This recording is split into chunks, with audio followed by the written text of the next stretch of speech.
Hi, everybody. Welcome to this session where we are going to solve 2000, non-RC questions from 2022. So आज के session में मैंने यहाँ पे जो मॉर्निंग एंड जो सेकंड शिफ्ट है वहाँ के क्वेश्चंस लिए हैं. We are going to discuss non RC questions that include parajumbles and para summaries and para completion. So हम लोग इन तीन टॉपिक्स को यहाँ पे डिस्कस करेंगे. बिफोर दैट मैं आपको पिछले 5 साल का एनालिसिस एक बार दे देता हूं कि बीएआरसी सेक्शन जो है वो किस तरीके का आया है. सो आप अगर देखें 2020 में पेपर पैटर्न जो था वो बिल्कुल चेंज हो गया था. लास्ट चेंज जो हमें देखने को मिला था दैट वाज इन 2015.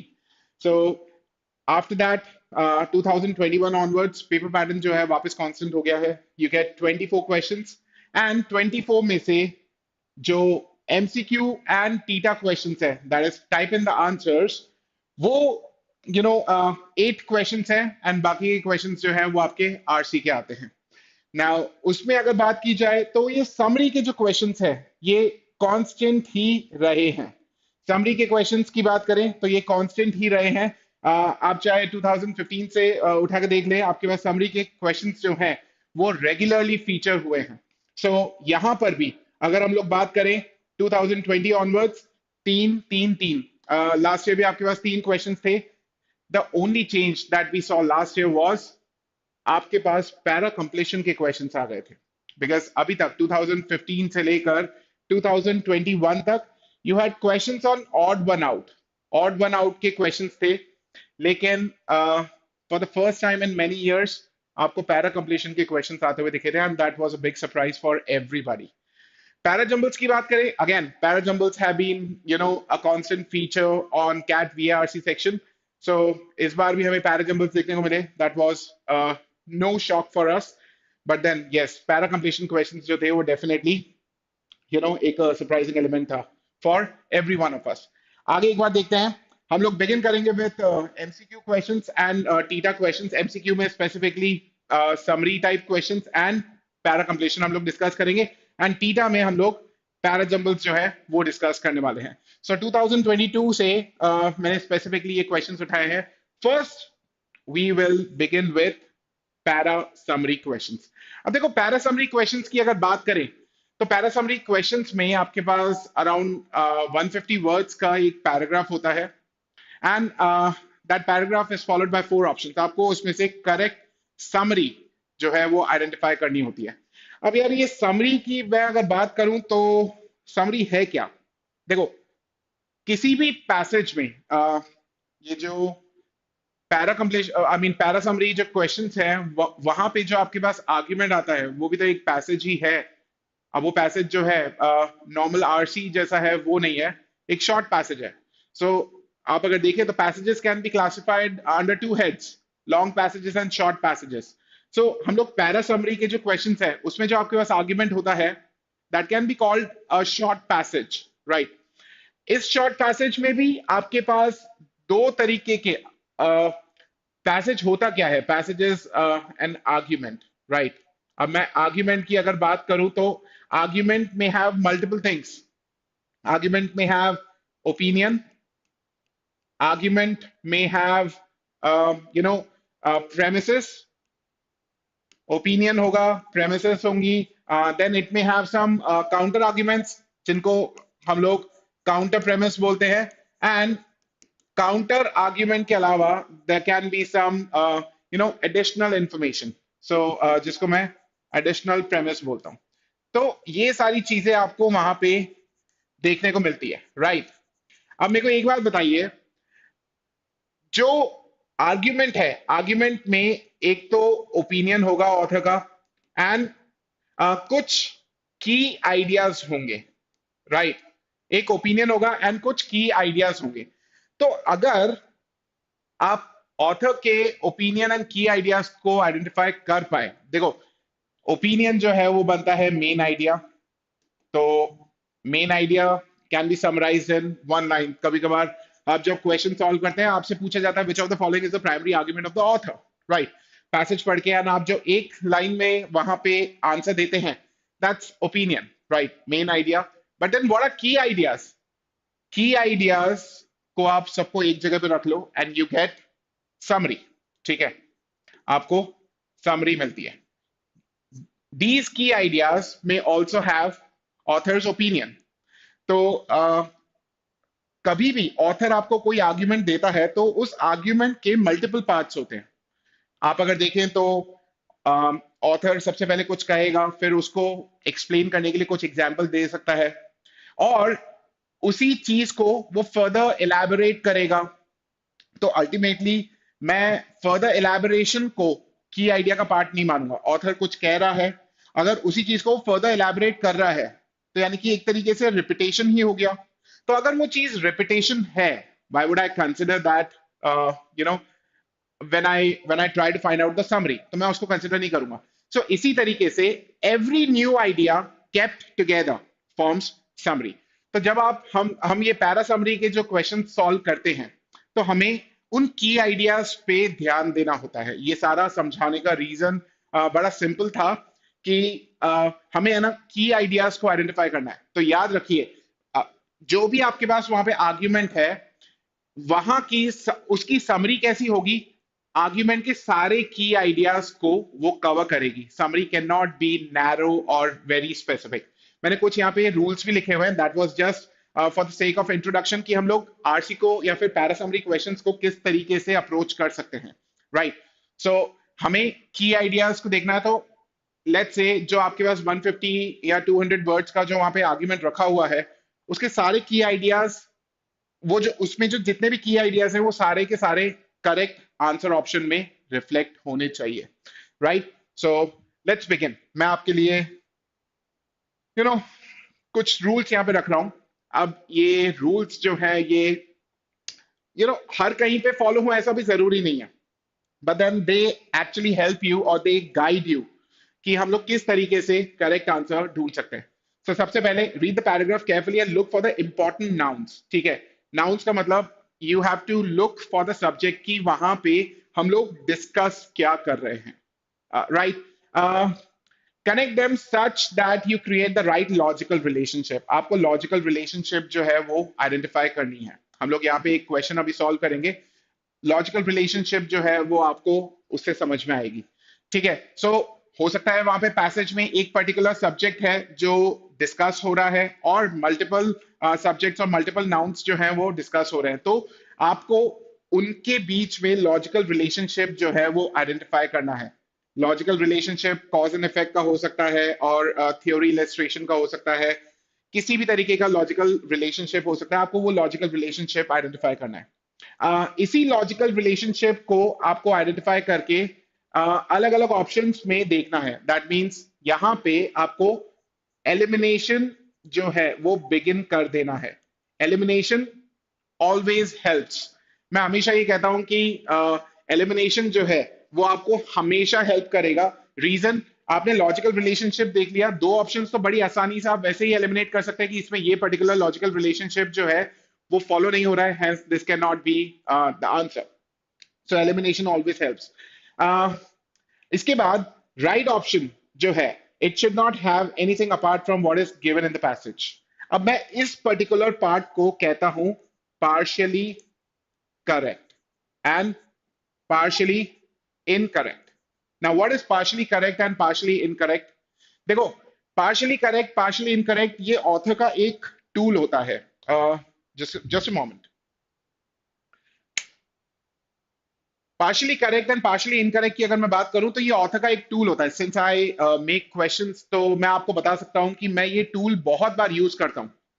अधिकतर स्टूडेंट्स की हैबिट क्या होती है, they look at some words जो उनको ऊपर आर्ग्यूमेंट में देखने को मिलते हैं, and whenever they look at these words they think कि यही आंसर है क्योंकि यही वाले वर्ड्स तो ऊपर भी रखे हुए हैं। मानता हूं कि जो ऑप्शन सही ऑप्शन होगा उसमें कुछ वर्ड्स तो ऐसे होंगे जो पैसेज से लिए हुए होंगे, but then what about the other words, जो बाकी बचे हुए वर्ड्स हैं, उसकी वजह से ये पर्टिकुलर ऑप्शन जो है वो खराब हो रहा है। So the option is partially correct and partially correct options are always incorrect. ठीक है, so it should not have anything that distorts the idea. ठीक है, next, must not leave out any critical information. मैंने आपको beginning में ही बताया था कि जो सही ऑप्शन होगा उसमें सारे की आइडियाज, जो ऊपर आर्ग्यूमेंट के सारे की आइडियाज हैं, वो प्रॉपर्ली रिफ्लेक्ट करेंगे. So it must not leave out any critical information, must have facts in same chronological order as in the question. ये बहुत इंपॉर्टेंट है. कभी कभार दो ऑप्शंस आपको ऐसे क्लोज मिलते हैं कि अच्छा ये ऑप्शन भी हो सकता है, ये ऑप्शन भी हो सकता है, so which option should be marked as answer. वो वाला ऑप्शन जहां पे क्रोनोलॉजिकल ऑर्डर जो है वो एग्जैक्टली वैसा ही है जैसा ऊपर दे रखा है. क्योंकि क्रोनोलॉजिकल ऑर्डर चेंज करने पे हो सकता है शायद मीनिंग चेंज हो जाए. Right. If two options are very close, you should mark the one that maintains the focus. A sense is more important than the less valuable information. So focus या फिर जो subject आपने ऊपर identify किया था in step one, उस subject के ऊपर focus जो है वो बना हुआ होना चाहिए. Uh, अब इसके बाद हम लोग क्वेश्चंस जो हैं वो बिगिन करेंगे. एंड आप लोगों का काम ये है, मैं आपको आई give you a few seconds, उसको आप रीड करें. एक बार आप उसको रीड करें, अपने हिसाब से उसका आंसर मार्क करें, फिर मैं एक्सप्लेन करूंगा एंड सही आंसर बताऊंगा. Let's move ahead. बस ये चीजें कुछ देख लेना. आउट ऑफ स्कोप ऑप्शंस जो हैं वो कभी भी आपका आंसर नहीं बन सकते हैं. दैट मीन्स सब्जेक्ट जो आपने आइडेंटिफाई किया, हो सकता है कि जो ऑप्शन है वो उस सब्जेक्ट को डिस्कस ही नहीं कर रहा है, किसी और पर्टिकुलर सब्जेक्ट पे एम्फेसाइज कर रहा है. That's not going to be your answer. Narrow और पार्शियल इंफॉर्मेशन, मैंने आपको ये बताया ही था कि partial information, partially correct options are completely incorrect. Extreme options, so एक बात याद रखिएगा, ये सम एंड ऑल का जो डिफरेंस है ये हर कहीं पे काम आता है. If passage talks about some, और if passage doesn't mention all, option में आपको ऑल दिखाई दे रहा है, या पैसेज में आपको समटाइम्स दे रखा है एंड ऑप्शन में आपको एवरी टाइम दे रखा है, या फिर नेवर दे रखा है, तो एनीवे ये एक्सट्रीम ऑप्शंस जो हैं वो आपका आंसर्स नहीं बन सकते. इवन दो बाकी का जो बचा हुआ आइडिया है वो एग्जैक्टली सेम है, तो ये एक्सट्रीम ऑप्शंस भी कभी कभार यू नो धोखा दे जाते हैं. So be aware of these words. Right. New idea, inconsistent answer choices. So if subject changes या फिर जो आंसर चॉइस है वो इनकंसिस्टेंट है, ऊपर प्रूव कर रहा है, ऑप्शन जो है वो डिसप्रूव कर रहा है, सो दैट्स इनकंसिस्टेंट. राइट, वो आपके आंसर्स नहीं बन सकते. सो यहां पे मैंने वो क्वेश्चन रखा हुआ है. Take a few minutes, take a few seconds, read this, find out the answer on your own, and उसके बाद फिर हम लोग आगे डिस्कस करते हैं इसको.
ऑलराइट, सो आई थिंक आपने ये रीड कर लिया है and you have identified the answer. एक चीज आप इसमें देखिए, यहां पे ये क्या बोल रहा है. All that we think we know about how life hangs together is really some kind of illusion that we have perpetrated on ourselves because of our limited vision. अब देखो कभी कभार ऐसा होता होगा कि आप किसी पर्टिकुलर आर्ग्यूमेंट को समझ नहीं पा रहे, but then there are some words that will help you understand कि अल्टीमेटली ऑथर जो है वो कहना क्या चाहता है. यहां पे ये वो वर्ड है. ठीक है, अभी क्या बोल रहा है. All that we think we know about how life hangs together is really some kind of illusion that we have perpetrated on ourselves because of our limited vision. हमारे लिमिटेड विजन की वजह से ऐसा सोच बैठते हैं that we know how life hangs together. What appears to be inanimate objects, such as stones, जो हमें inanimate लगता है, such as stones, turn out not only to be alive in the same way that we are, but also in many infinitesimally ways to be affected by stimuli, just as humans are. ठीक है. सो जिस चीज को हम लोग inanimate समझते हैं वो ना केवल जिंदा है जैसे हम हैं, but also in many infinitesimal ways to be affected by stimuli. वो इन इस तरीके से अफेक्ट होते हैं जैसे हम लोग अफेक्ट होते हैं. The distinction between animate and inanimate simply can not be made when you enter the world of quantum mechanics. जब क्वांटम मैकेनिक्स के लेवल पे जाते हैं, हम लोग सिंपली एनिमेट इनएनिमेट के बीच में डिस्टिंक्शन नहीं कर सकते. ठीक है. Of which you and everything else in our universe is composed, are all tied together. The point is, अब यहाँ पे look at these words. The point is, physics and metaphysics show there is pattern to the universe that goes beyond our capacity to grasp it with our brains. So आपने ये वाला word देखा, ये यहाँ पे देखा, लास्ट वाला point ultimately वो ये बता रहा है कि कहीं ना कहीं पे हम ऐसा मान बैठते हैं that we know how life hangs on together, but then when it comes to quantum mechanics ये डिस्टिंक्शन, और हम अज्यूम कर लेते हैं that some things are inanimate, but then वो उतनी ही एनिमेट होती हैं जितने हम होते हैं. Example stones. एंड फिर उसने ये बोला कि when we go at the level of quantum mechanics, ये distinction simply नहीं किया जा सकता. The point is, physics and metaphysics show there is pattern to the universe that goes beyond our capacity to grasp it. Right? अब इसका जो correct answer है that should be option D. देखिए क्या बोल रहा है. Arbitrary distinctions. आर्बिट्रेरी डिस्टिंक्शंस मतलब जैसा हम यहाँ पे अज्यूम कर बैठते हैं उसी के लिए ही उसने आर्बिट्रेरी डिस्टिंक्शन बोला. जैसा हम यहाँ पे अज्यूम कर बैठते हैं that some things are animate, some things are inanimate, so उसी को ही आर्बिट्रेरी डिस्टिंक्शन बोल रहा है. Arbitrary distinction between inanimate and animate objects disappear at the scale at which quantum mechanics works. ठीक है. क्वांटम मैकेनिक्स जिस स्केल पे वर्क करता है वहां पे आर्बिट्रेरी डिस्टिंक्शंस जो हैं वो वर्क करना बंद कर देते हैं. सो लास्ट में उसने यही बोला था. Option A, I mean one, quantum physics indicates that astigmatic view of reality results in erroneous assumptions about the universe. Now, मैंने इसको क्यों नहीं चूज किया? इसको मैंने इसीलिए चूज नहीं किया बिकॉज ये बहुत ज्यादा ब्रॉड है. ठीक है. Quantum physics indicates that astigmatic view of reality. पहली बात तो सब्जेक्ट ही चेंज हो गया. आई होप आपको ये समझ में आया. The inanimate world is both sentient and Cognizant like animate counterpart. Again it's broader part and the entire world is inanimate. Author ने कहीं पर भी ऐसा नहीं बोला. सो मैं आपको बस इतना सा कहना चाहूंगा कि ये para completion, I mean para summary questions जो हैं they really help you score. In fact जिन लोगों को आरसी में आइडियाज को रिटेन करने में प्रॉब्लम आती है, para summary questions are boon for you. ठीक है. सो आप बस देखते जाइए कि किस तरीके से हम लोग इसको एलिमिनेट कर सकते हैं. Next, the effect of stimuli is similar in inanimate objects when compared to animate objects और living beings. This is just one part that is discussed. So ये स्कोप में बहुत ज्यादा नैरो है. राइट. मैंने आपको पहले ही बताया था it should reflect all the key ideas stated. So the correct answer is fourth one. Let's go ahead, discuss one more question. Take a few seconds, identify the answer on your own, and फिर मैं ये discuss करूंगा. ये रहा आपके सामने.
Right, so I think आपने इसको रीड कर लिया है.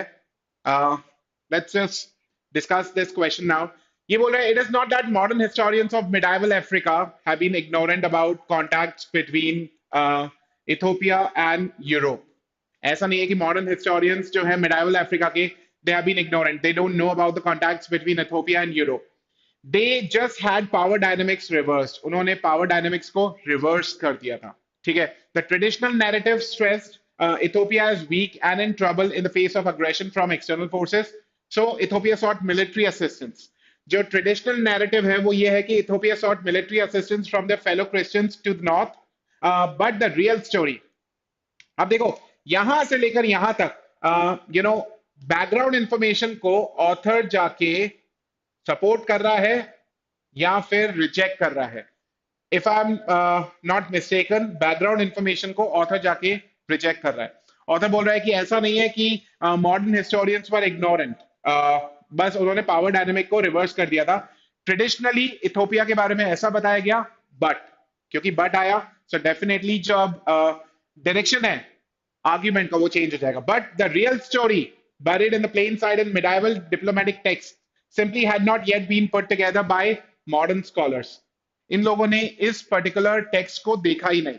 Recent research pushes the scholars of medieval Europe to imagine a much more richly connected medieval world. Medieval world जो था, अगर हम इस टेक्स्ट को सामने रख देते तो हमें पता चल जाता medieval world was much more richly connected. At the beginning of the so-called age of exploration, there is evidence that kings of Ethiopia were sponsoring their own missions of diplomacy. जो kings थे, they were doing everything on their own, right? So ऐसा नहीं है कि जो इसमें बता रखा है इथोपिया वीक था, वो एक्चुअली गलत है. That's what this text shows. So आप point number 1 देखें. Medieval texts have been cherry-picked to promote a view of Ethiopia as weak and in need of Europe's military help with aggressive neighbors. But recent studies reveal it was well-connected and outward-looking culture. Pretty simple. मतलब ये जो question है आराम से solve किया जा सकता था. मैंने आपको बताया था लॉजिकल रिलेशनशिप आपको स्टैब्लिश करनी है, तो लॉजिकल रिलेशनशिप ही तो यहाँ पे स्टैब्लिश हुआ. पहले कुछ बैकग्राउंड इंफॉर्मेशन दिया एंड आगे जाके ऑथर ने उसको रिजेक्ट कर दिया by saying but. So but लगाते ही जो आर्ग्यूमेंट का डायरेक्शन है वो चेंज हो गया. सो यहां पर भी एग्जैक्टली ऐसा ही हो रहा है. Medieval text have been cherry picked. अब ये चेरी पिक्ड का मतलब क्या है? They were not put together, they had been cherry picked to promote a view that was not correct, but recent studies reveal it was well connected and outward looking culture.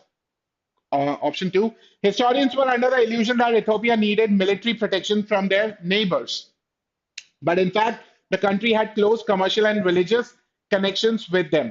So यहाँ पे क्या बोल रहा है? Ethiopia needed military protection from their neighbors, but in fact the country had close commercial and religious connections. अब ये religious connections की बात कहां से आ गई? मैंने आपको क्लियरली बताया था it should not contain any information जो पैसेज में डिस्कस ना की हुई हो. अभी रिलीजियस, मैं अगर एलिमिनेशन यहाँ पे यूज करता हूं, सो एलिमिनेशन के अकॉर्डिंग रिलीजियस कनेक्शंस तो कहीं पर भी यहाँ पे मेंशन नहीं है, हेंस ये मेरा आंसर भी नहीं हो सकता. आई होप आपको ये समझ में आया. Next, medieval historical sources selectively promoted the narrative that powerful European forces were called on to protect the weak African civilizations such as Ethiopia. अब देखा आपने यहां पे क्या हुआ? जनरलाइज कर दिया गया.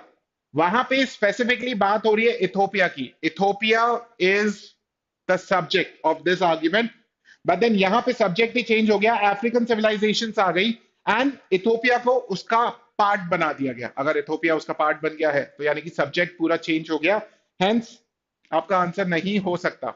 आई होप आपको ये समझ में आया. And medieval texts have documented now strong connection between Christian communities of Ethiopia. How strong connection between Christian communities of Ethiopia and Europe were invaluable in establishing military and trade links between the two civilizations.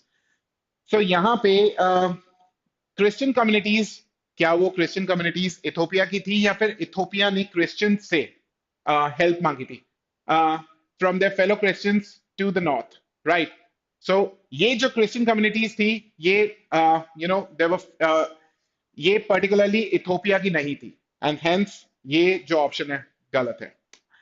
इस तरीके से अगर आप elimination use करके ये para summary के question solve करेंगे, I am sure आपको ये पर्टिकुलर क्वेश्चंस गलत होने के जो आपके चांसेस है वो बिल्कुल कम हो जाएंगे। एंड ये आपके लिए और भी ज्यादा इंपॉर्टेंट, मैं वापस ये रिपीट कर रहा हूँ, ये क्वेश्चंस और भी ज्यादा इंपॉर्टेंट हो जाते हैं when you face some difficulties on reading comprehension, right?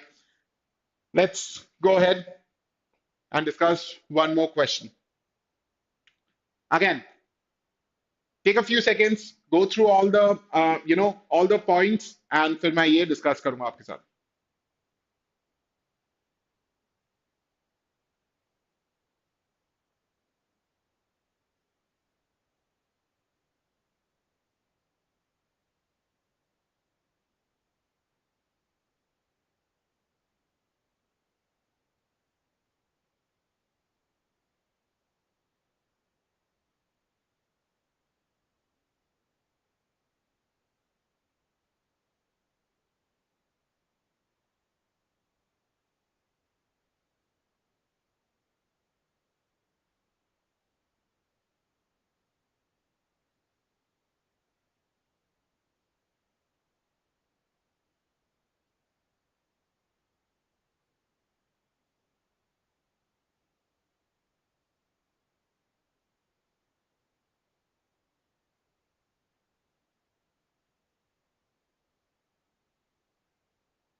Alright, so जैसा आपने इसको पढ़ लिया, now ये क्या बोल रहा है? Petition is an expeditious democratic tradition. Expeditious democratic tradition used frequently in prior centuries. काफी टाइम पहले ये यूज होता था, by which citizens can bring issues directly to governments. ठीक है, बहुत फ्रीक्वेंटली यूज होता था पहले की सेंचुरीज में, एंड सिटीजन्स जो थे वो अपने इश्यूज डायरेक्टली गवर्नमेंट तक लेके जाते थे. As expression of collective voice they support procedural democracy by shaping agendas. Agendas set होते थे, शेप होते थे कि आज ये डिस्कस करना है. They can also recruit citizens to causes, give voice to voteless and apply the discipline of rhetorical argument that clarifies point of view. ठीक है. By contrast, elections are limited in several respect. तो यहां से लेकर यहां तक it discusses petitions. मैंने आपको बोला your job is to identify the subject कि वहां पे क्या डिस्कस हो रहा है. एंड यहां पे by contrast elections are limited in several respects. They involve only few candidates. Moreover, लोगों के पास choices केवल नाम की है, because choices तो उनको उन्हीं ऑप्शंस में से लेनी होती है ना, जो ऑप्शंस उनको प्रोवाइड किए जाते हैं. बोल रहा है thus fall far short of representative democracy. Further, voters' choices are not specific to particular policies or laws, and elections are episodic. Whereas the voice of the people needs to be heard and integrated constantly into democratic government. ठीक है. So यहाँ पे देखो one क्या बोल रहा है? By giving citizens greater control over shaping political and democratic agendas, political petitions are invaluable. But then petitions जो हैं पॉलिटिकल एजेंडा जो है उसको भी शेप करता है. By giving citizens greater control over shaping political agenda. Passage में कहीं पर भी ये नहीं बोला कि पॉलिटिकल एजेंडा जो है वो सिटीजन्स को शेप अप करना चाहिए. उसने ये बताया कि जो भी वहां पे एजेंडाज होते थे उसको पिटिशंस शेप अप करता था. बट देन यहां पर बोल रहा है by giving citizens greater control over shaping political and democratic agendas. अभी पॉलिटिकल एजेंडास को शेप अप सिटीजन्स करेंगे ऐसा नहीं दे रखा. Hence incorrect. हर एक ऑप्शन में कुछ ना कुछ गलती होती है, बस आपका काम इतना सा है कि आप उस गलती को ढूंढें. Petition has been important to democratic functioning as it supplements the electoral process by enabling ongoing engagement with the government. So ultimately, देखो इसने बोला petition is an expeditious democratic tradition. Elections का scope narrow है and ये भी एक democratic tradition है. So ultimately author जो है उसको supplement मान रहा है. So petition is definitely petition has been important to democratic functioning as it supplements the electoral process by enabling ongoing engagement with government. This should be your answer. Next देखते हैं. Petition is definitely more representative of collective voice and functioning of democratic government could improve if we relied more on petitioning. अभी बोल रहा है कि electoral process पे आप rely मत करो, पिटिशन पे ज्यादा रिलाय करो, लेकिन कंपैरिजन तो हुआ नहीं है। सो अल्टीमेटली ये ऑप्शन जो है वो गलत हो गया। And citizens become less incline to petitioning as it enables vocal citizens. मैंने पहले ही बोला था कि जो भी आप समरी ढूंढेंगे वो कंसिस्टेंट होनी चाहिए, कोहेसिव होनी चाहिए, लेकिन ये तो citizens become less incline to petitioning की बात करने लग गया है। सो आंसर वैसे ही गलत है। आई होप आपको ये समझ में आया कि ये किस तरीके से इन क्वेश्चंस को हमें एड्रेस करना है। नेक्स्ट हम लोग मूव कर रहे हैं टुवर्ड्स पैराजम्बल्स। अब देखिए, सेंटेंस अरेंजमेंट या फिर पैराजम्बल्स की अगर हम लोग बात करें तो पैराजम्बल्स कैसे क्वेश्चंस होते हैं? You have a paragraph broken in 4 parts and उन सारे पार्ट्स को रीअरेंज मतलब जम्बल्ड अप कर दिया जाता है। Your objective is to rearrange them, आपको उन्हें रीअरेंज करना है एंड इस तरीके से कि जो ऑथर का आइडिया है वो कोहेरेंट बन जाए, फ्लो जो है, ट्रेन ऑफ थॉट जो ऑथर ने सोचा था वैसा का वैसा ट्रेन ऑफ थॉट आ जाए। ठीक है, अब बस इसमें एक प्रॉब्लम ये रहती है कि 2015 ऑनवर्ड्स टीटा क्वेश्चंस आ गए थे। अब टीटा का फुल फॉर्म मैंने यहाँ पे दिया हुआ है, टाइप इन द आंसर। अब यहाँ पे रिलीफ बस इतना ही है कि if you get them incorrect तो आपके मार्क्स नहीं जाते, but then sometimes these questions you know they become tougher. थोड़ा सा ये टफ हो जाता है इन क्वेश्चंस को सॉल्व करना। Reason, you don't have options for these questions, बस आपके पास एक बॉक्स होता है followed by numeric keypad and आपको वहां पे आंसर्स जो हैं वो अपने टाइप करने पड़ते हैं। ठीक है, तो अल्टीमेटली बस आपको ये देखना है कि जो आइडिया है वो कोहेरेंट होना चाहिए, क्योंकि जब आप जम्बल्ड अप सेंटेंसेस को ऑर्डर में सेट करते हैं तो ट्रेन ऑफ थॉट एग्जैक्टली वैसा ही होना चाहिए जैसा ऑथर रखता है। सो हमें कौन कौन सी चीजों को देखने की जरूरत है when we solve these questions? Let's go ahead. देखो, पैराजम्बल्स को सॉल्व करने के लिए सबसे पहले आपको आर्ग्यूमेंट का पर्पस पहचानना चाहिए। मैं ये नहीं बोल रहा हूं that you will always be able to identify the purpose of the argument, but then again I can tell you about some purposes जो ऑथर यूज कर सकता है। मतलब author can have one of these purposes when that argument is presented to you. So कौन कौन से ऐसे purposes हो सकते हैं? हमें एक्चुअली करना क्या है, यहाँ पे जितने भी पॉइंट्स हैं I don't expect you to use all these points, or I don't expect you to be able to use all these points when you solve parajumbles, but then इसमें से अगर एक दो पॉइंट्स भी आप अप्लाई करके answer तक पहुंच गए तो क्या बुरा है। तो यहां पे हम लोग देखते हैं, if you talk about purpose of the argument, purpose can be to explain. Author might explain, a particular thing to you through the argument. So purpose हो सकता है explain करने का या फिर aware करने का कि okay, he wants you to know. explain करना is different कि ऐसा क्यों हो रहा है, but then aware करना कि क्या हो रहा है या ऐसा भी कुछ हो रहा है। So यहाँ पे aware करना, और author might have some concern. So अगर मैं concern की बात करूंगा तो वहां पे ऑथर का टोन जो है वो थोड़ा सा चेंज होता हुआ दिखाई देगा, और he might be anxious about something. कुछ प्रॉब्लम होगी एंड उसका सोल्यूशन देगा, तो अगर प्रॉब्लम होगी और सोल्यूशन देगा तो उसका ऑर्डर भी वैसा ही होगा, problem and then solution, because बिना प्रॉब्लम के सोल्यूशन जो है आप समझ ही नहीं पाएंगे कि किसके बारे में बात हो रही है। So problem and then solution, or author might be surprised at something, or author might show amazement. So these can be some of the purposes why author is writing a particular text. Look for keywords or indicators to form mandatory pairs. अब ये सबसे important है when we solve parajumbles.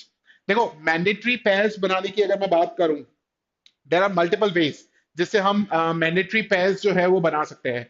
ये कुछ यहाँ पे मैंने words रखे हुए जैसे इंट्रोडक्टरी वर्ड्स है। अब इंट्रोडक्टरी वर्ड्स में मैं यूजुअली आर्टिकल्स देखता हूँ।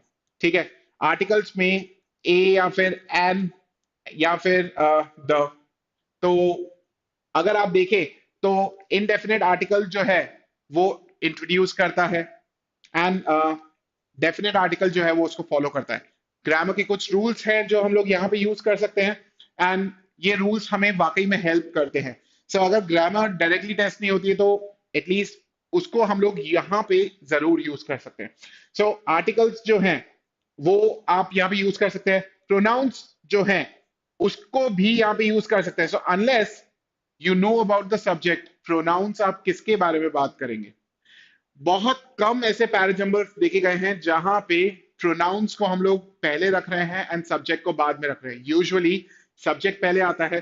सो अगर मैंडेटरी पेयर बनाना है तो आप प्रोनाउंस को भी यूज कर सकते हैं। सो जैसा मैंने कहा, ए एन उसके आगे आने की प्रोबेबिलिटी ज्यादा है एंड डेफिनेट आर्टिकल जो है वो बाद में आएगा, बिकॉज डेफिनेट आर्टिकल जो है सब्जेक्ट के इंट्रोडक्शन के लिए यूज नहीं हो सकता।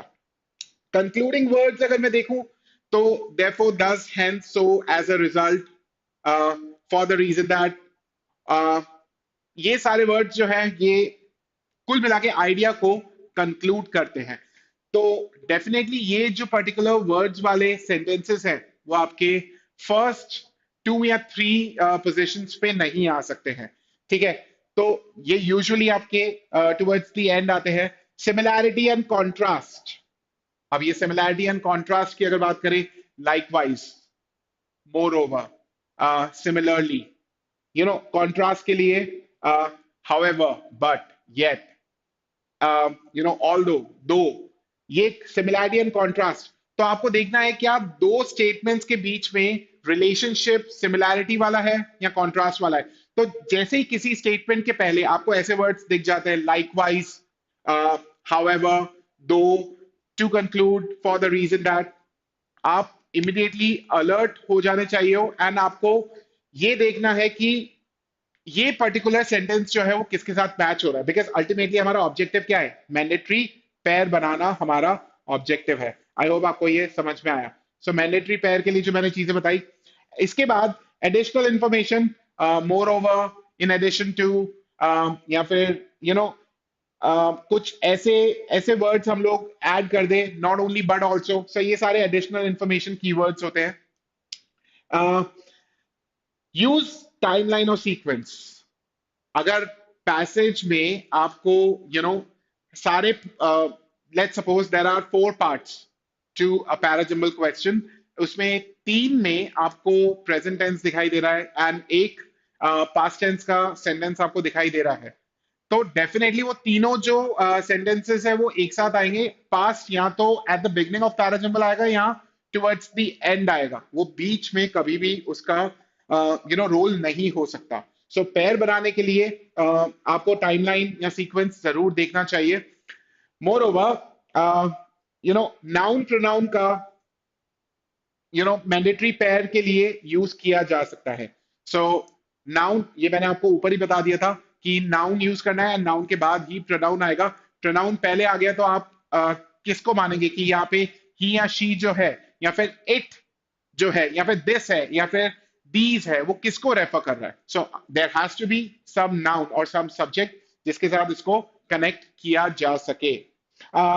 आइडिया एंड फर्दर एक्सप्लेनेशन, एक बात आप याद रखिएगा, आइडिया एंड फर्दर एक्सप्लेनेशन, मैंने अभी अभी आपको पैरा समरी क्वेश्चंस में मैंने बताया था कि हम लोग की आइडियाज कैसे आइडेंटिफाई करते हैं। Let's suppose author talks about something and फिर मोर ओवर वो यूज करके एंड उसको फर्दर इलैबोरेट करने लग जाए। ठीक है, उसको फर्दर इलैबोरेट करने लग जाए, तो अल्टीमेटली आइडिया तो ये है एंड फर्दर एक्सप्लेनेशन ये है, तो अल्टीमेटली मोर ओवर की वजह से ये पहले नहीं आ सकता, इसको बाद में ही हमें यूज करना पड़ेगा।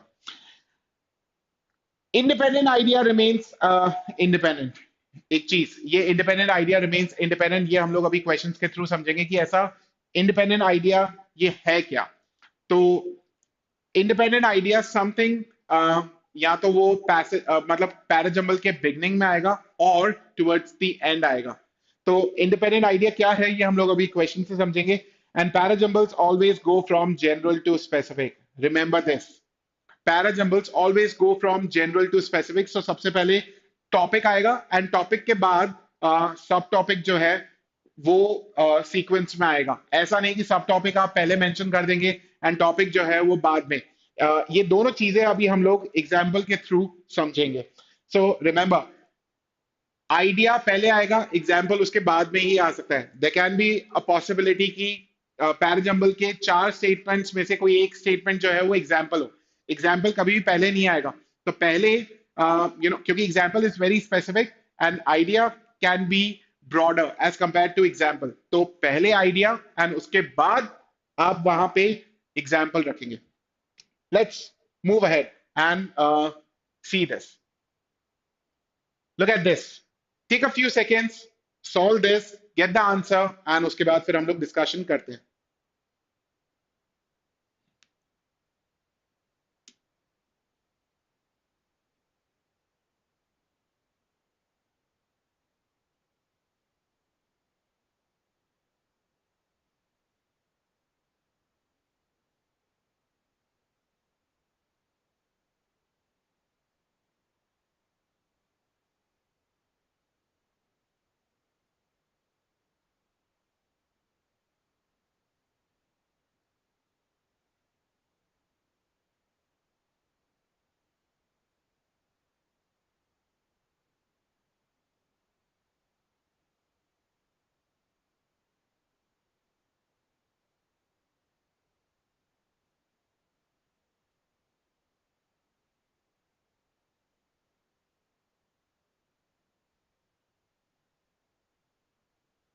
Alright, so I suppose आपने ये सॉल्व जो है वो कर लिया है।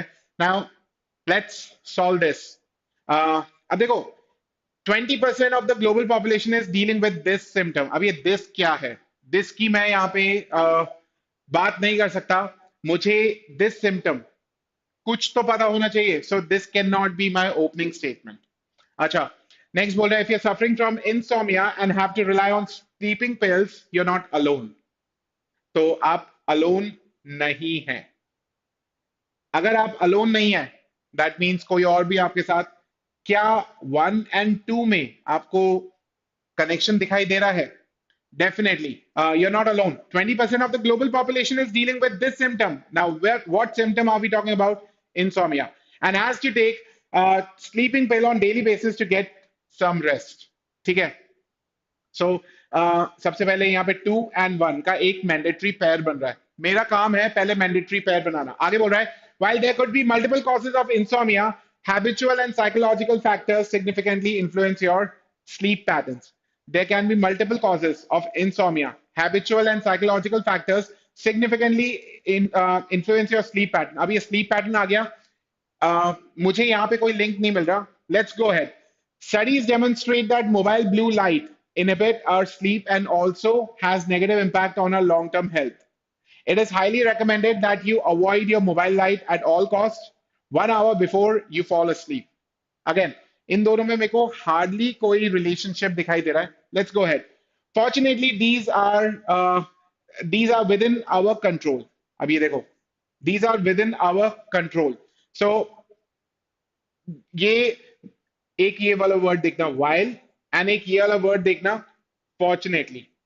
हालांकि बहुत सारे ऐसे रीजंस हैं, ये कह रहा है कि बहुत सारे ऐसे रीजंस हैं। Fortunately these are within our control to change. You want to pay extra attention to optimizing your home setup, especially if you live in busy metropolitan areas. So 3 and 5 इन दोनों के बीच में भी एक मैंडेटरी पेयर बन रहा है। और 4 वाला जो है एक ऐसा ऑप्शन है, मैंने आपको बताया था इंडिपेंडेंट आइडिया। अब ये इंडिपेंडेंट आइडिया कहां से आ गया? मोबाइल की ब्लू लाइट यहां से आ गया। ठीक है, सो हैबिचुअल एंड साइकोलॉजिकल फैक्टर्स और फॉर्चुनेटली एंड वाइल, ये दोनों की वजह से मैंडेटरी पेयर बन रहा है। एंड फोर्थ एक इंडिपेंडेंट आइडिया है। सो इसका जो करेक्ट देखो 2 and 1 पहले आएगा। Reason 2 introduces the topic to you. 2 जो है वो आपको टॉपिक को इंट्रोड्यूस कर रहा है। मैंने सारे के सारे जो पॉइंट्स है वो यहां पे रख दिए। तो ऑथर यहां पे क्या कर रहा है? पर्पस की बात करें तो एक्सप्लेन कर रहा है। Look for keywords. कीवर्ड्स हमने देखे तो कीवर्ड से ही तो हमने आइडेंटिफाई किया फॉर्चुनेटली एंड वाइल। तो देखो, सो 2 1 इसके बाद नेक्स्ट क्या था? While and fortunately. 3 5 and 4 was independent. लेकिन ये पहले इसलिए नहीं आ सकता क्योंकि टॉपिक तो इंट्रोड्यूस हो गया यहां पे। तो यहां पे ये आएगा। So the correct order is 2 1 3 5 4। I hope आपको ये समझ में आया। किस तरीके से इसे सॉल्व करना है। तो मैंने हर एक क्वेश्चन के आगे यहाँ पे ये कुछ पॉइंटर्स रख दिए हैं, आप इन पॉइंटर्स को देके एंड आंसर आइडेंटिफाई कर सकते हैं। I hope this was well explained. आगे बढ़ते हैं, एक और क्वेश्चन सॉल्व करते हैं। कैट 2022 का क्वेश्चन है, एक बार इसको पढ़ें एंड फिर हम लोग इसको सॉल्व करेंगे।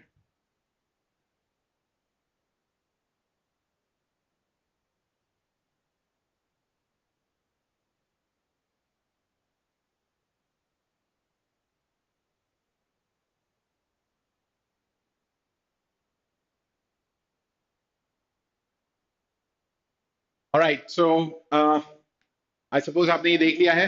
अभी क्या बोल रहा है, सबसे पहले देखो फिश स्किन कोलेजन आ रहा है एंड यहां पे कोलेजन आ रहा है। इफ यू रिमेंबर, मैंने आपको एक बात बताई थी, parajumbles always go from general to specific. तो देखो, collagen is a general term, fish skin collagen जो है वो स्पेसिफिक टर्म हो गई है।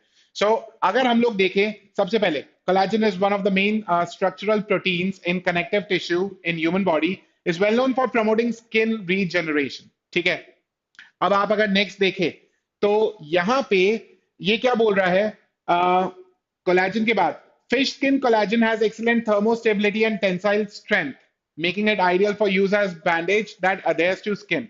ये एक नई बात बोल रहा है, यहां पे स्किन रीजनरेशन की बात हो रही थी, वहां पे बोल रहा है it adheres to skin and adjust to body movements. So कहीं ना कहीं पे कनेक्शन में कुछ मिसिंग है। एक बार आगे बढ़ते हैं।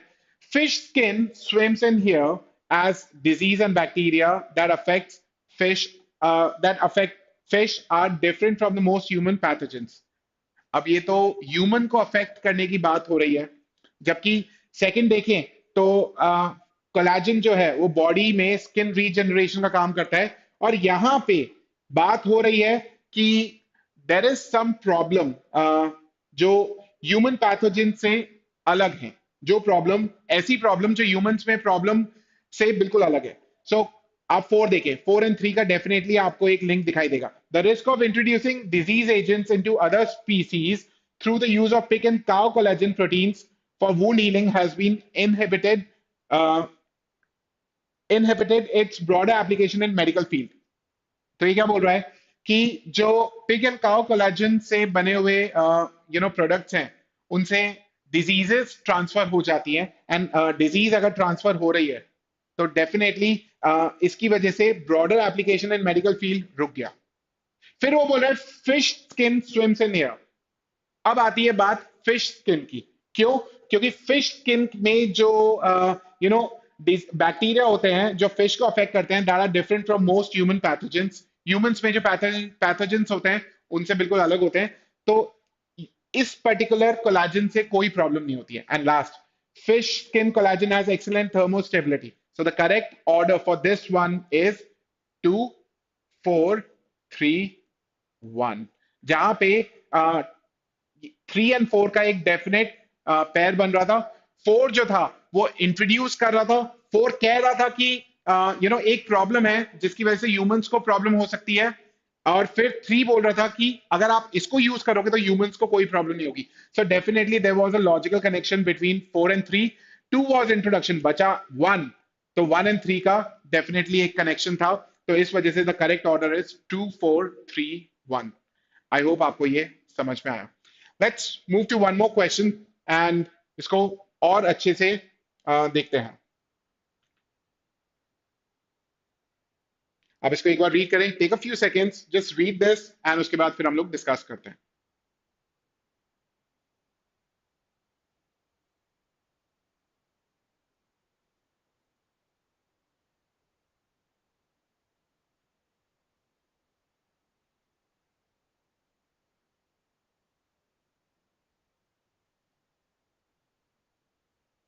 आई होप आपने ये रीड कर लिया है। सो देखिए, सबसे पहले हम लोग बात करते हैं कि डिस्कस क्या कर रहे हैं यहाँ पे। हम लोग क्रिएटिव एलिमेंट की बात कर रहे हैं, इस पूरे पैराजम्बल में हम लोग क्रिएटिव एलिमेंट की बात कर रहे हैं। अब क्रिएटिव एलिमेंट जो है वो, unless we talk about industry, क्योंकि इंडस्ट्री जो है वो एक ब्रॉडर टर्म है, मैंने आपको बताया था parajumbles always go from general to specific. So यहाँ पे देखो, the creative industry is receiving a lot of attention, ये ओपनिंग स्टेटमेंट है, ठीक है। दिस इज ओपनिंग स्टेटमेंट, तो बोल रहा है creative industry is receiving a lot of attention today as its growth rate is faster than that of the world economy as a whole, ठीक है। आई होप आपको ये समझ में आया। फिर यहां पे ये वर्ड देखिए, इनफैक्ट ये उसको कनेक्ट करता है। मैंने आपको हमेशा बताया था, you need to form the mandatory pair. यहाँ पे क्या बता रखा है कि क्रिएटिव इंडस्ट्री को बहुत सारा अटेंशन मिल रहा है बिकॉज इसका जो ग्रोथ रेट है वो बहुत ज्यादा है, वर्ल्ड इकोनॉमी से ऊपर है। In fact creative element in value of world industry, यहां पे क्या बोला था, वर्ल्ड इकोनॉमी, यहां पे बोला हुआ वर्ल्ड इंडस्ट्री। क्या इन दोनों में आपको कनेक्शन दिखाई दे रहा है?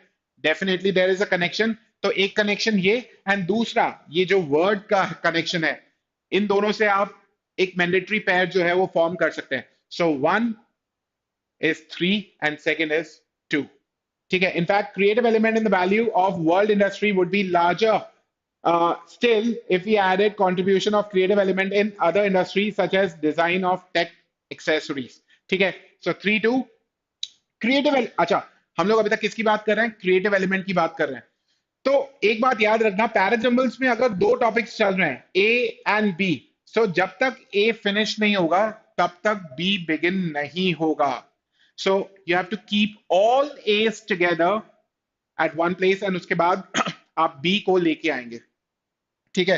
सो हम लोग यहाँ पे क्रिएटिव एलिमेंट की बात कर रहे हैं। The creative element in product design, sorry, creative element in product design has become of paramount importance as it's one of the few ways a firm or industry can sustain competitive advantage over its rivals. And देखिए last में यहां पे आपके पास again एक indicator word दे रखा है, it is for this reason. मैंने पैराजम्बल्स बिगिन करने से पहले ही आपको एक्सप्लेन किया था कि पैराजम्बल्स में हम लोग इंडिकेटर्स पे खास ध्यान रखते हैं। तो ये कंक्लूजन इंडिकेटर है ना, अगर कंक्लूजन इंडिकेटर है तो डेफिनेटली एंड में आएगा। सो थ्री एंड टू का डेफिनेट लिंक हुआ। One is again talking about creative element, so उसी के साथ रहेगा, and four, so the correct answer is 3, 2, 1, 4. I hope आपको ये समझ में आया। So जब भी आप इसको सॉल्व कर रहे हैं, you always need to pay attention to opening statement, indicators। जो रूल्स मैंने आपको बताए, शायद यही वाले रूल्स मैंने आपको बताए थे, जो रूल्स मैंने आपको बताए, मैं आपसे बिल्कुल भी एक्सपेक्ट नहीं कर रहा हूं कि आप इन सारे रूल्स को एक साथ अप्लाई करोगे, बट देन इसमें से अगर कुछ रूल्स भी आप अप्लाई कर पाए, well and good, at least mandatory pairs मिल रहे हैं, you will be closer to your answer, right? आगे बढ़ते हैं।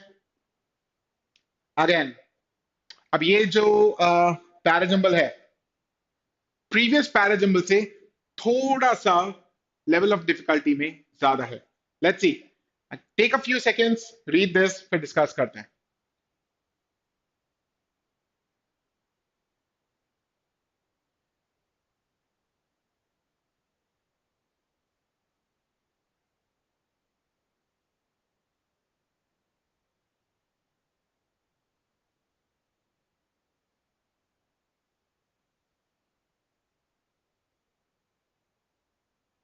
आई होप आपने ये रीड किया। Now look at this. अभी क्या बोल रहा है? ये बोल रहा है some company leaders are basing their decisions on locating offices to foster innovation and growth, ठीक है। डिसीजंस जो है वो ऑफिसेस के लोकेशंस पे बेस कर रहे हैं अपने decision, to foster innovation and growth as the best performing inventors suffered the greatest productivity losses when their commutes grew longer।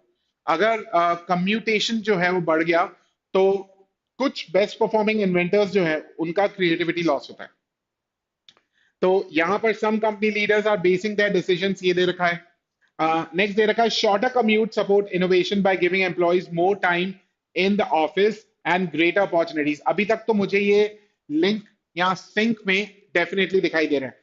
तो shorter commute support innovation by giving employees more time in the office and greater opportunities for in-person collaboration while removing the physical strain of long commute. This is not always the case. Remote work does not automatically lead. अब ये एक नया idea यहाँ पे introduce हुआ। And fourth वाला बोल रहा है some see link between long commutes and productivity as support for work from home scenarios. ठीक है। अब यहां पे कुछ लोग ये कह रहे हैं एंड कुछ लोग ये कह रहे हैं, दैट मीन्स इन दोनों के बीच में जो लिंक है उसको अलग तरीके से देखना पड़ेगा। देखो, शॉर्टर कम्यूट्स, अच्छा, 3 और 4 के बीच में डेफिनेटली लिंक है, बिकॉज ये रिमोट वर्क की बात कर रहा है एंड ये भी रिमोट वर्क की बात कर रहा है। सो 3 और 4 के बीच में लिंक है, 1 और 2 के बीच में लिंक है, वो हमने आइडेंटिफाई किया ही था। अब इसको किस तरीके से हम लोग पुट अप करें? देखो, 4 और 1 इसके बीच में भी लिंक है। कैसा? ये भी सम कंपनी लीडर्स की बात कर रहा है, ये भी सम की बात कर रहा है। तो डेफिनेटली कुछ लोग ऐसा सोचते हैं, कुछ लोग ऐसा सोचते हैं, ये एक मैंडेटरी पेयर बन सकता है ना। तो 1 और 4 को साथ में रखा जाए, ठीक है। 1 और 4 को साथ में रखा जाए एंड क्योंकि 4 के साथ 3 लिंक्ड है, 3 यहाँ पे आएगा एंड 2 के साथ 1 लिंक्ड है, तो 2 यहाँ पे आएगा। सो आपके सामने जो करेक्ट ऑर्डर है वो आ गया। अब ये आइडिया क्या बना? Shorter commute support innovation by giving employees more time in the office and greater opportunities for in person collaboration. Shorter commute होगा तो इन्वेंटर्स के पास ज्यादा टाइम होगा, इन पर्सन कोलैबोरेशन के लिए ज्यादा टाइम होगा। Some company leaders are basing their decisions on locating offices uh, to foster innovation and growth. Again, shorter commutation की ही बात हो रही है, तो इसके साथ linked है। So some see the matter this way and some see the matter this way, right? And आगे बोल रहा है, this is not always the case. Remote work does not automatically lead to greater creativity. ये इसको reject कर रहा है. So ultimately, the correct order is 2, 1, 4, 3. I hope आपको ये समझ में आया. And next topic is para completion questions. अब देखिए पैरा कंप्लीशन क्वेश्चंस क्या है, मैंने आपको क्लियरली बताया था कि पैरा कंप्लीशन क्वेश्चंस जो हैं they appeared for the first time in many years, क्योंकि 2015 से लेकर 2021 तक आपके पास पैरा कंप्लीशन क्वेश्चंस नहीं आए थे, ऑड वन आउट आए थे। एंड ऑड वन आउट जो है वो टीटा क्वेश्चंस में ही काउंट होता है, वेयर यू आर गिवन 4 और 5 स्टेटमेंट्स, आपको उसमें से ये ढूंढना होता है कि कौन सा पर्टिकुलर स्टेटमेंट जो है वो यू नो आपका आइडिया का पार्ट नहीं है। ऑल्दो वो चारों स्टेटमेंट्स या पांचों स्टेटमेंट्स जो हैं दे लुक वेरी क्लोज, लेकिन वो आपके आइडिया का पार्ट नहीं, उसमें से कोई एक ऐसा ऑप्शन होता है जो आपके आइडिया का पार्ट नहीं होता। सो हमें ये आइडेंटिफाई करना होता है।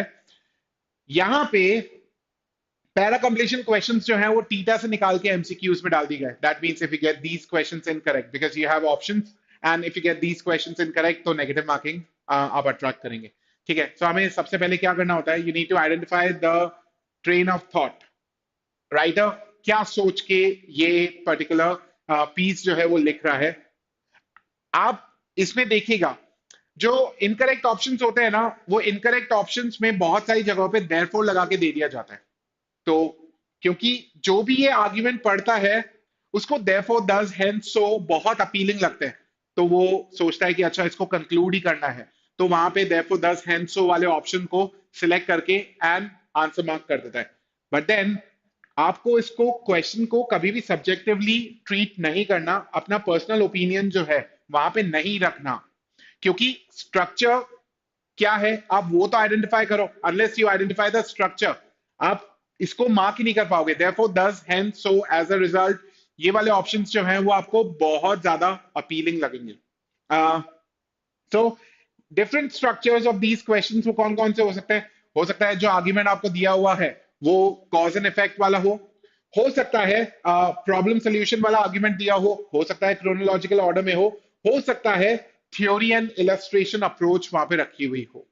सो आप वहां पर जो आंसर रखेंगे वो डिपेंड करेगा उसके स्ट्रक्चर पे, जैसा स्ट्रक्चर वैसा आंसर। अपने हिसाब से आप अपना खुद का पर्सनल ओपिनियन यूज नहीं करेंगे।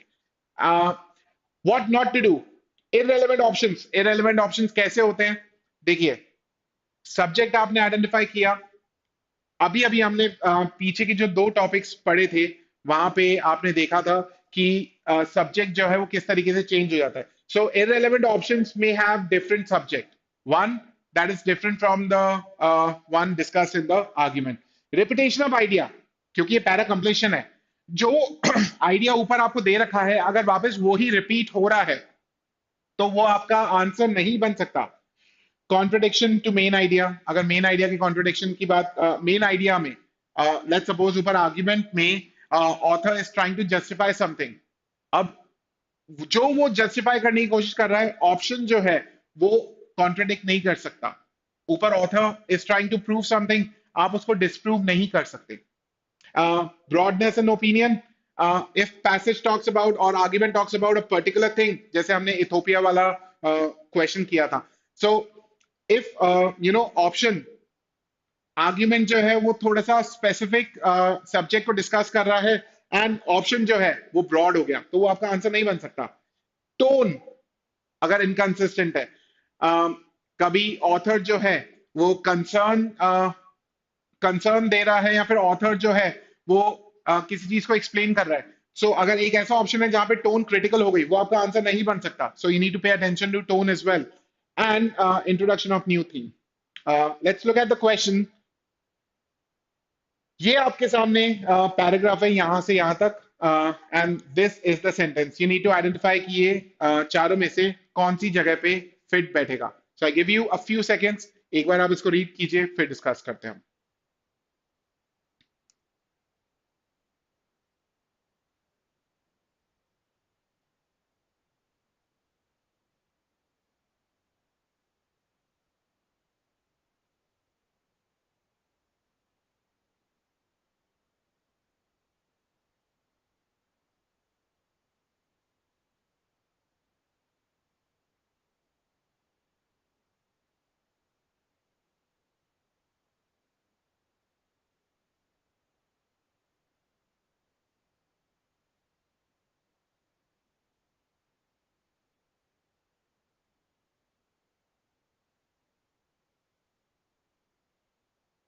ऑलराइट, सो आई होप आपने ये पढ़ लिया है।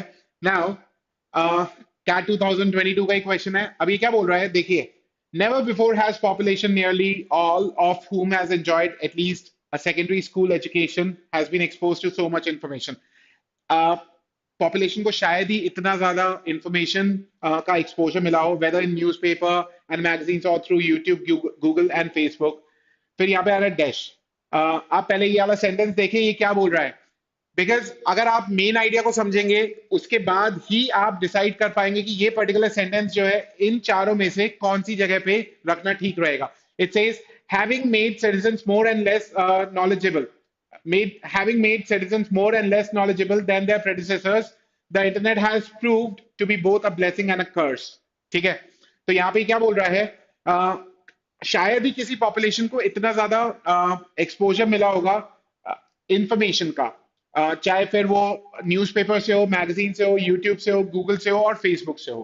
ठीक है, yet it is not clear that people today are more knowledgeable than their barely literate predecessors। तो यहां से यहां पर जब इसने येट बोला टोन चेंज हो रहा है। Pay attention to these words because ये वर्ड्स जो है वो टोन चेंज करते हैं। तो बोला yet it is not clear कि ये जो लोग हैं वो आज ज्यादा नॉलेजेबल है या नहीं। तो ऑथर ने बोला population is getting a lot of exposure to information, yet we can not decide कि जो करंट पॉपुलेशन है वो प्रेडिसेसर से ज्यादा नॉलेजेबल है या फिर कम नॉलेजेबल है। आगे बोल रहा है contemporary advances in technology offered more serious inquisitive students access to realms of knowledge previously unimaginable and unavailable। जो क्यूरियस स्टूडेंट्स थे, those who wanted to know more, उनको एक्सेस मिला इतना कि हम unimaginable है वो, but such readily available knowledge leads many more students away from serious study, the reading of actual text and towards the inability to write effectively and grammatically। ठीक है, it has let people choose sources that reinforce their opinion rather than encouraging them to question inherited beliefs। लोग ऐसे sources को जानबूझ के choose करते हैं जो उनके बिलीव्स के साथ अलाइंड है। तभी तो मैं बोलूंगा having made citizens more and less knowledgeable than their predecessors, the internet has proved to be both blessing and a curse। क्योंकि यहां पे दोनों चीजें बता रहा है, those who were curious got a lot of information and कुछ लोग ऐसे सोर्सेज को चूज करने लग गए जो सोर्सेज उनके बिलीव्स के साथ अलाइन थे। तो ultimately they are not getting anything useful out of it. तो दोनों चीजें बता रहा है, यहाँ पे उसके पॉजिटिव चीजें काउंट करवा रहा है, यहाँ पे उसकी नेगेटिव चीजें काउंट करवा रहा है, and this can be a conclusion. इसीलिए हम कह सकते हैं internet has prove to be both a blessing and a curse. तो ये जो है वो आएगा ऑप्शन 4 में। आई होप आपको ये समझ में आया। So guys, when you look at the para completion questions, you need to understand the author's train of thought कि जो स्ट्रक्चर है वो मतलब सबसे पहले कहना क्या चाहता है, एंड सेकंड उसका structure. So there was some background information के बाद ऑथर ने वहां पे अपना ओपिनियन रखा, जो ये यहाँ पे आपको दिया हुआ है। सो इफ यू, क्योंकि ये आपको खुद को कंक्लूड नहीं करना, ऑथर वहां पे आपको अलग अलग स्पेसेस दे रहा है जहां पे आपको इस सेंटेंस को रखना है। There has to be a logical relationship. इस पर्टिकुलर सेंटेंस का पैराग्राफ के साथ क्या लॉजिकल रिलेशनशिप है, आपको ये आइडेंटिफाई करना है। आई होप आपको आज का ये सेशन पसंद आया। If you like the session, please subscribe to our channel and hit the like button. I thank you all. I'll see you again. Thank you.